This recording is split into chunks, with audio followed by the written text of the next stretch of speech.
won't be the last. Kamala won't be the last woman to be vice president or president.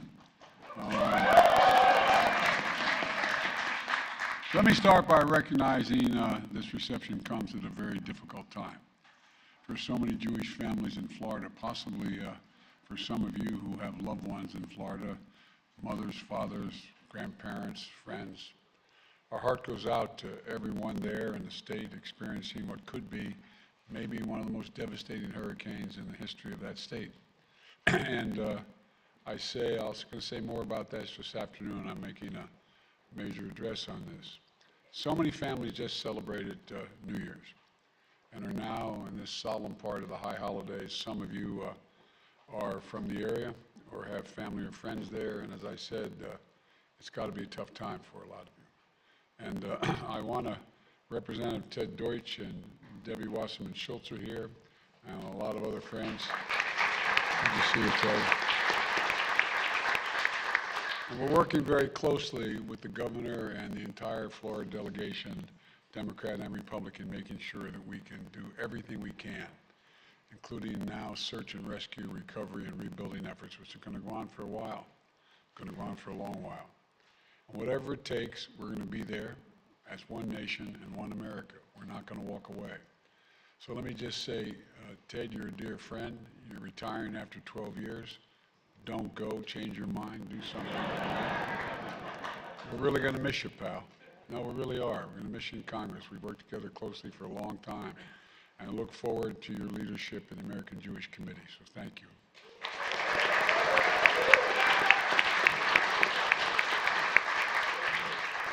When Jill and I were Vice President and First Lady, Jill and I were honored to host the first Rosh Hashanah reception at the Naval Observatory.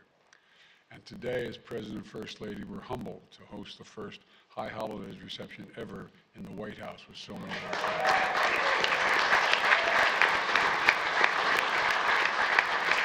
Now, if I acknowledge everyone by name, we'll be here for the Hanukkah reception in December. But this is Ted and Debbie. I also want to acknowledge someone else who means a great deal to our family. Rabbi Michael Beals of the congregation Beth Shalom in Wilmington, Delaware. There you are. With his predecessors, Rabbi Kraft and Rabbi Geffen, that's where I received my education. I probably went to shul more than many of you did. You all think I'm kidding. He can tell you I'm not. I'm not. Beth Shalom is home for countless friends, and for me, it's been a home.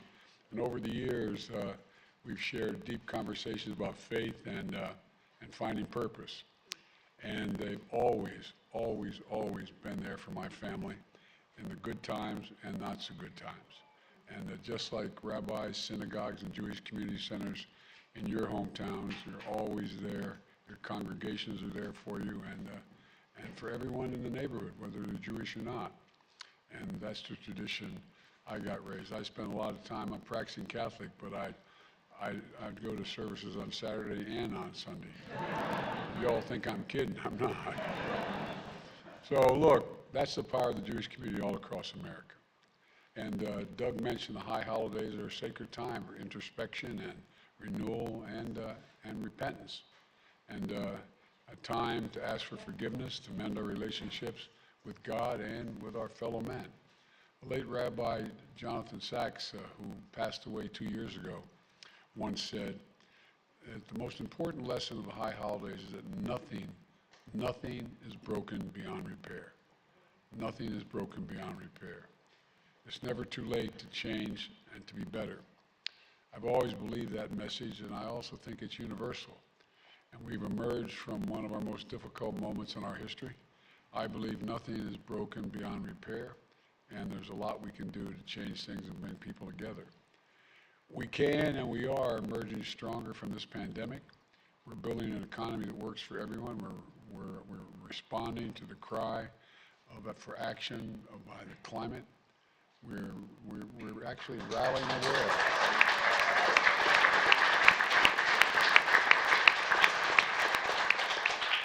We're rallying the world to keep support for Ukraine strong and consistent.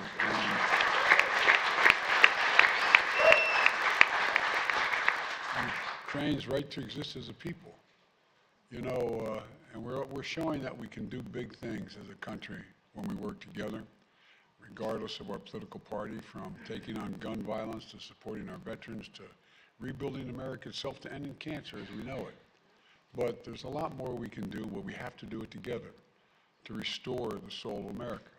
When I ran, I said one of the reasons I was running literally was to restore the soul of America, bring back some decency and honor in the way we talk about one another, the way we deal with one another, standing up to anti-Semitism that was constantly lurking in the shadows. You know, the Jewish people know better than any what my father, who was not Jewish but would constantly use the phrase, silence is complicity. Silence is complicity. I was reminded of that yet again during my recent trip to Israel. I reaffirmed America's unshakable commitment to Israeli security. Matter of fact, the Prime Minister was telling me, he said, I remember what you said. I forgot what I said when I landed. He looked at me, he said, you looked at me, you said, it's good to be home. But, you know, the first place I went back to was Yad Vashem. And there were 2 Holocaust survivors there who emigrated to America after the war, but returned to that sacred ground to speak to young people so we'd never forget. And I think that after all they experienced in the 40s, today witnessing a record high anti-Semitism in 2022, they never thought would be the case again, although maybe they did in their hearts think it could happen, but they were there. I decided to run for president, and this is not hyperbole. You know, you've heard me say this for over almost 3 years now, that when I saw those people walking out of the fields, literally walking out of the fields in Virginia, carrying torches, Nazi flags, and chanting the same exact anti-Semitic bile that was chanted in the streets of Berlin and Germany in the early 30s. And when asked, when the young woman was killed, what do you think? And the comment made by a former leader was, they're good people on both sides. I've made it clear since I was elected, including 2 weeks ago, at the first of its kind summit against hate-fueled violence at the White House. Hate can have no safe harbor. It's never defeated. It only hides. Hides under rocks. And when we breathe a little oxygen under those rocks, it comes out. It comes out. And failure to call it out is complicity, and the silence is complicity. We can't, I mean it.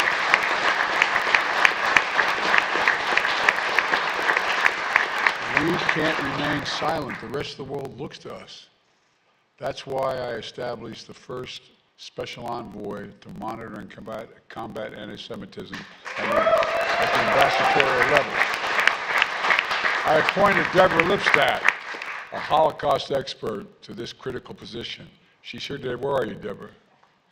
All the way in the back. That's usual with her humility. But Deborah, thank you for being willing to do it.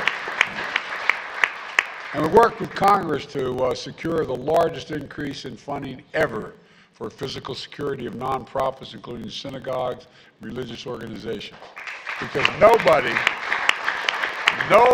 should fear going to a religious service or a school or walking down a street wearing a symbol of their faith. Nobody, period. We launched the first national strategy for countering domestic terrorism and its first of its kind White House initiative on hate-motivated violence, working hand in hand with the Jewish community, and many in here are working with us.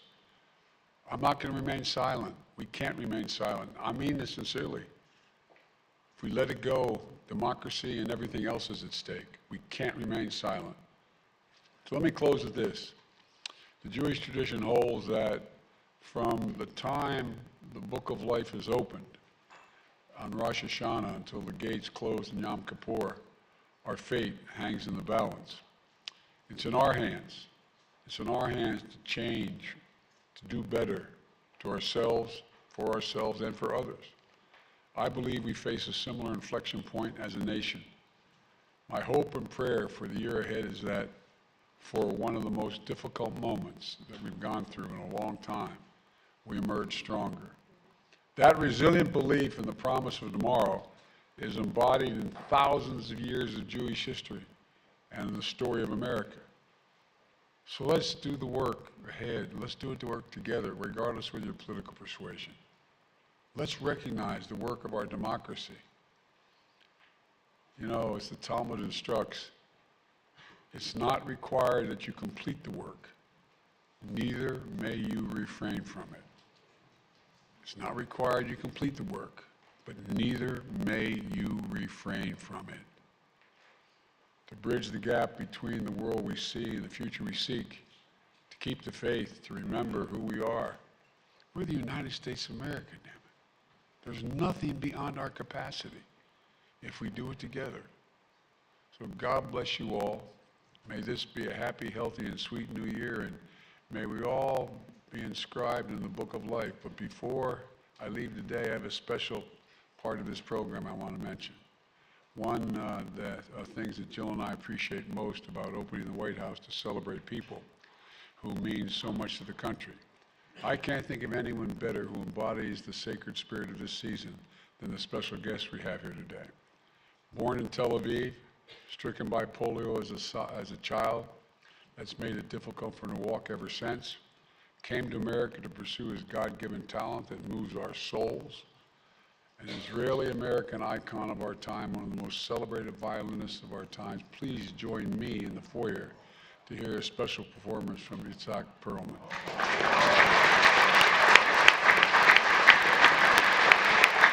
Itzhak, he plays from the heart. As the rabbis tell us, what comes from the heart enters the heart, and you're about to experience it. God love you all. God be willing that we have a good year. Thank you.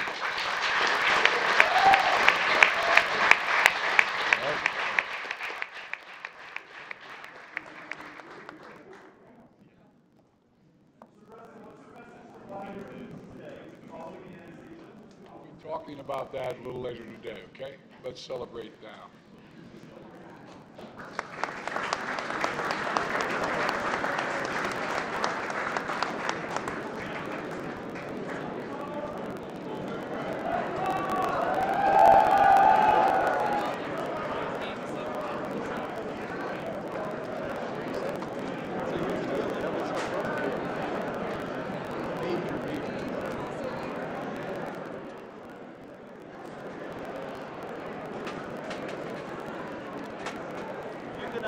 You were able to